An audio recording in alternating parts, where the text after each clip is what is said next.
जय श्री राम दोस्तों जो यूजीसी जो नए नियम लाया था पिछले लगभग 10 दिन से हंगामा चल रहा था और पिछले 4-5 दिनों से तो काफ़ी ज़्यादा विरोध प्रदर्शन भी किए जा रहे थे सामान्य वर्ग की तरफ से।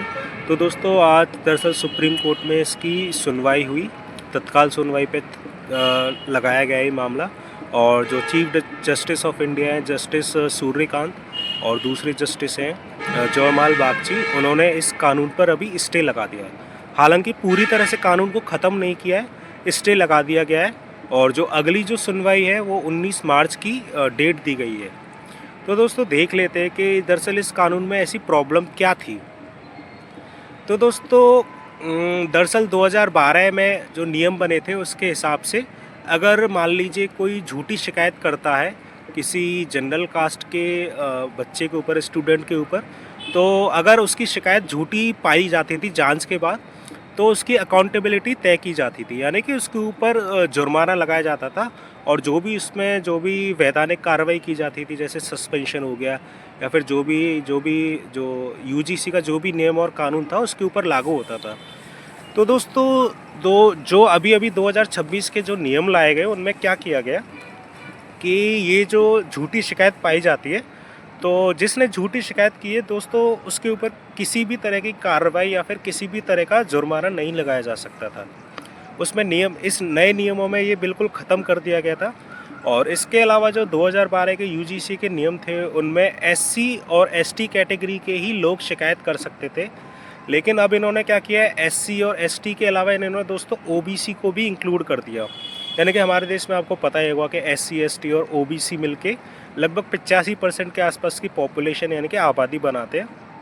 और इसके अलावा इन्होंने छात्रों के अलावा जो कॉलेजेस या फिर विश्वविद्यालय में जो कर्मचारी थे और शिक्षक थे उनको भी दोस्तों इसमें इंक्लूड कर दिया गया। यानी कि अब 85% जो छात्र थे, यानी कि जो ओबीसी या फिर एससी और एसटी से आते थे, वो बाकी के 15% जो कि जनरल होते हैं उनके ऊपर दोस्तों अगर कोई भी कहासुनी होगी या फिर कोई भी आपसी मतभेद हो गया तो वो उनके ऊपर आराम से कोई भी आरोप लगा सकते थे कि इसने मुझे जाति सूचक शब्द बोले और गाली दी। और ये जो सारी जिम्मेदारी होगी इस अपराध को सही या गलत साबित करने की, वो जनरल कैटेगरी के स्टूडेंट के ऊपर ही आ गई दोस्तों।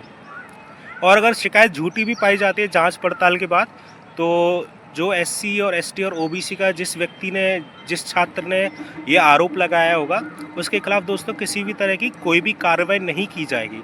तो जो प्रोटेस्ट यानी कि विरोध प्रदर्शन आप देख रहे होंगे सवर्ण वर्ग की तरफ से यानी कि सामान्य वर्ग की तरफ से, तो मेन मुद्दा दोस्तों यही था। इस एक्ट में दोस्तों एक सेक्शन बनाया गया था इनके द्वारा, जिसको सेक्शन 3C के नाम से जाना जा रहा है। उसमें सेक्शन 3C में यही था, जो दो मेन पॉइंट थे जिसकी वजह से विरोध प्रदर्शन किया जा रहा है दोस्तों।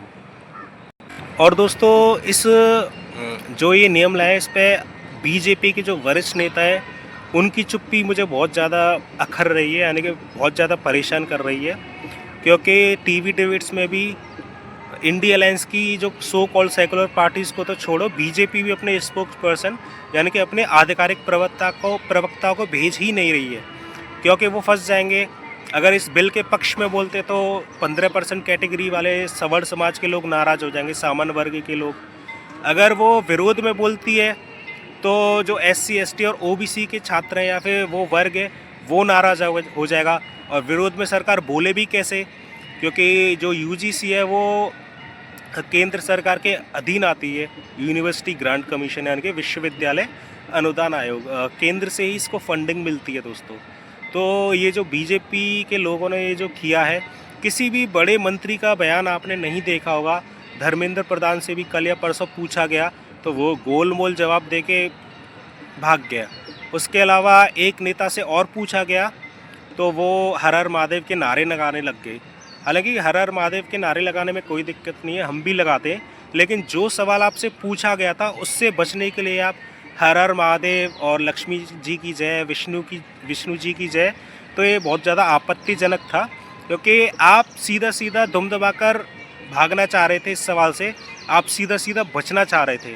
तो दोस्तों ये लोगों में बहुत ज़्यादा रोष है, जो जनरल कैटेगरी के लोग हैं, क्योंकि उनको लग रहा है कि जनरल कैटेगरी के लोग हैं और जो वोटर्स हैं वो बीजेपी के साथ हर स्थिति में खड़े रहते हैं। जब से बीजेपी की शुरुआत हुई 1984 में इनके पास दो सीट थी और 2019 के लोकसभा चुनाव में 302 सीट थी। तो ये समाज जो है पूरी तरह से उनके साथ खड़ा रहा था। हालांकि वोट सभी ने दिए थे, एक वर्ग विशेष को छोड़ के। वो आप समझ गए होंगे मैं किन लोगों की बात कर रहा हूँ। ठीक है दोस्तों, ये आज ही खबर आई है सुप्रीम कोर्ट के द्वारा, तो मैंने सोचा कि आपको बता दूं इस वीडियो के माध्यम से। तो और दोस्तों, वीडियो अच्छी लगे तो चैनल को सब्सक्राइब कीजिए और लाइक कीजिए और कमेंट में अपनी राय भी दीजिए ताकि मुझे भी थोड़ी कोई नई जानकारी मिले। ठीक है दोस्तों, जय श्री राम।